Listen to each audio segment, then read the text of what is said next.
Hi guys, this is day 1 ng start ng video and documentation natin ng ating mga bonsai. So 2 weeks na tayong naga-bonsai. Natuto tayo mag-vacuum kasi turo ng mga kaibigan natin tsaka sa YouTube.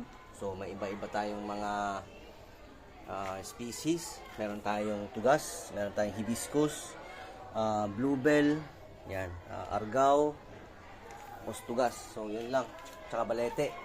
So, ito yung mga binigay sa atin na bonsai. Binigay sa akin to. Tugas, binigay rin sa akin to.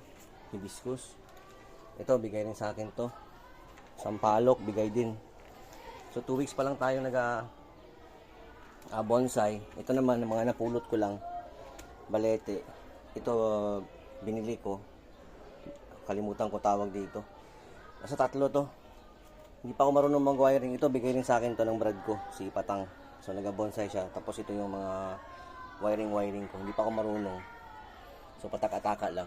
Tapos, ito, gumamela. Bigay rin sa akin ni Sir Pitts. Tsaka, bluebell. Bluebell ba to? Hindi ko alam. Kalimutan ko na kung bluebell ba yan. Ay, ito palang bluebell. Ito, parang argaw ata to. So, yun.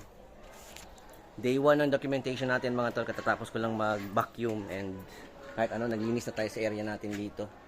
Tinanggal ko na yung mga dahon. So ito, ayusin ko pa to. Marami pang dapat ayusin. So yun. Day 1, bonsai. Yeah boy. Date is January, ano ba ngayon? 21, 2026. Yeah.